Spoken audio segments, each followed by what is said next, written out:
चैत्र मास में कृष्ण पक्ष की चतुर्दशी को विशेष क्यों माना जाता है?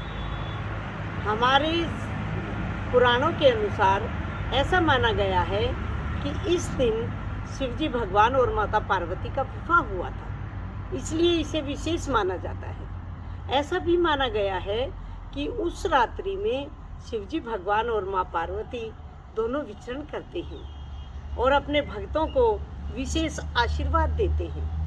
कृष्ण पक्ष की चतुर्दशी को वैसे तो इसे मासिक शिवरात्रि भी माना गया है, क्योंकि हर महीने में कृष्ण पक्ष आता है और हर महीने में चतुर्दशी आती है, तो इसे मासिक शिवरात्रि भी माना गया है। लेकिन चैत्र मास में विशेष माना गया है। इस दिन हर इंसान को, जो भी जिनके आराध्य देव शिवजी भगवान हैं, जो विश्वास रखता है पूजा पाठ में, अध्यात्म में, उसे यह व्रत अवश्य ही करना चाहिए। इस व्रत को करने के लिए कुछ नियमों का पालन करना होता है।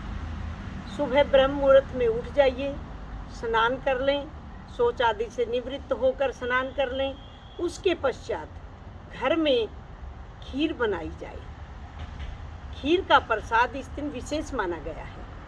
और खीर, आप मंदिर में जाएं तो अपने साथ में थोड़ी सी खीर लेकर जाएं, एक लोटे में अपने घर का जल लेकर जाएं और पंचामृत लेकर जाएं। जब आप मंदिर में जाते हैं तो शिवलिंग को आप पंचामृत से स्नान कराइए। सबसे पहले जल से स्नान कराया जाता है, उसके पश्चात दूध से स्नान कराया जाता है, दूध से स्नान कराने के बाद फिर जल से स्नान कराया जाता है, उसके बाद दही से स्नान कराया जाता है। दही से स्नान करने के बाद फिर जल से स्नान कराएं, उसके पश्चात फिर आप घी से स्नान कराएं। आप थोड़ा सा हाथ में घी लेकर और शिवलिंग को मलें, फिर आप जल चढ़ाएं।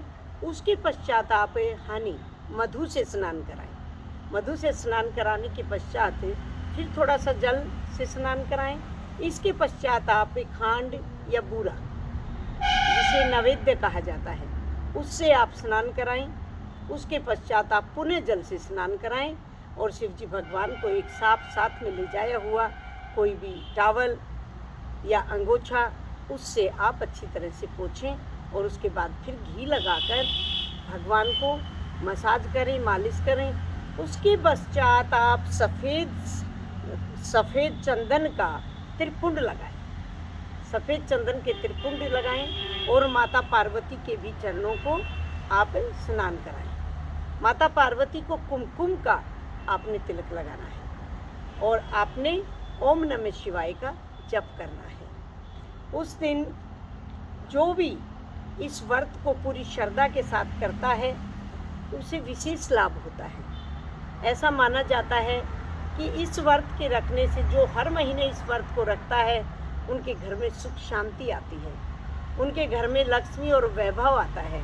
सबसे ज़्यादा फायदा इस व्रत का होता है कि जिन बच्चों की शादी नहीं हो रही है या शादी में लेट हो गई है, वह बच्चा इस व्रत को जरूर करे तो उससे बहुत जल्दी शिवजी भगवान खुश होते हैं और उनकी जल्दी से उनका विवाह हो जाता है। जो अड़चन होती है वो दूर हो जाती है। लेकिन अब आप ये सोचेंगे कि यह व्रत की समय शुरू कब से होता है, तो यह 7 अप्रैल को सुबह 8:30 बजे से शुरू होकर और अगले दिन 9 तारीख के सुबह 3:30 बजे तक इसका समय है। तो आप पूर्ण रूप से व्रत करिए और एक समय पर अगर आप भोजन करना चाहें तो आप भोजन कर सकते हैं, लेकिन उसमें नमक का प्रयोग मत करिए। आप मीठे के साथ भोजन खा सकते हैं, लेकिन आप फलाहार करना चाहें तो फलाहार कर सकते हैं। आप फलाहार भोजन करेंगे तो और अच्छा रहेगा। फिर आप 8 तारीख को सुबह स्नान करके, पूजा करके और शिवजी भगवान को भोग लगाकर फिर आप भी भोजन ग्रहण करिए।